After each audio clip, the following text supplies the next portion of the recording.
আমি ফেরত আনবো। আল্লাহর কাছে শুধু এইটুকু দোয়া করবেন, আল্লাহ যাতে আমাদেরকে ওসমান হাদিকে যে স্বাধীনতা সার্বভৌমত্বের পক্ষে তিনি যেভাবে কথা বলতেন সেভাবে যাতে তাকে ফেরত দেয়।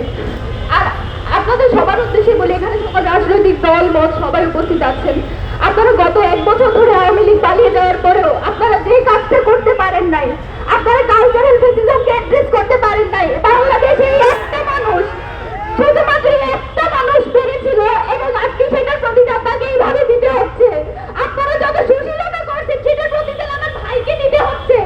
আপনারা যেভাবে মিডিয়াকে তথ্য সংগ্রহের মাধ্যমে বারবার যেভাবে নেগেটিভ উৎপাদন করছে, সেটার পক্ষে যে আপনারা সম্মতি উৎপাদন করছেন সেটার প্রতিদান আমার ভাইকে দিতে হচ্ছে।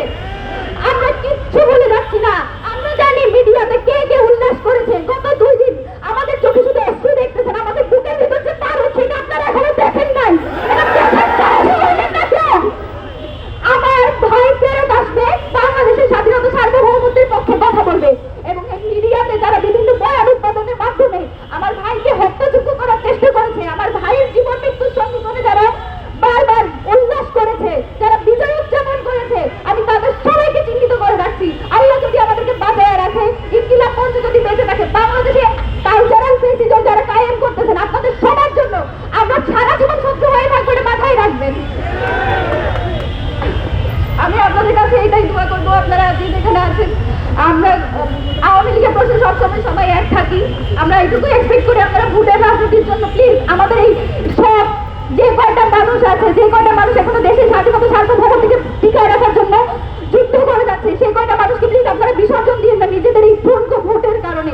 বাংলাদেশের স্বার্থ আপনাদের এই ভোটের চেয়ে অনেক বেশি, আপনাদের নিজস্ব যে ব্যবসা বাণিজ্য সেসবের চেয়ে অনেক বেশি বাংলাদেশের স্বাধীনতা সার্বভৌমত্বের যে দাম সেটা প্লিজ আপনারা বিসর্জন দিবেন না, সেটা বিক্রি করে দিবেন না। বাংলাদেশের প্রশ্নে, স্বাধীনতা সার্বভৌমত্বের প্রশ্নে ওসমান হাদি যেভাবে ভোকাল ছিল, আপনারা তার, আমি বিশ্বাস করি যে আমার ভাই ফেরত আসবে। আমার ভাই যতদিন আসবে না ততদিন পর্যন্ত আমরা রাজপথ ছাড়বো না। এবং আমাদের জাবের ভাই যেটা বলে গেলেন, ওসমান হাদি যতদিন সুস্থ হবে না এই ঢাকা হাটের আসনে আসার কারণে এবং এই তার যে বয়ানগুলো ছিল, তার যে কথাগুলো ছিল, সেগুলোর কারণে আজকে তার এই অবস্থা।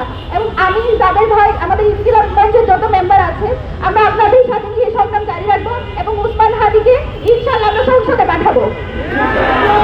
আপনাদের সবার দোয়া চাই, আপনারা সবাই আমার ভাইয়ের জন্য দোয়া করবেন, আল্লাহ যাতে তাকে সুস্থ অবস্থায় ঠিক আগের মতো যেভাবে বজ্রকণ্ঠে সে স্লোগান দিত, যেভাবে বলিষ্ঠ কণ্ঠে সে বক্তৃতা দিত, সেভাবে যাতে আমরা তাকে ফেরত পাই।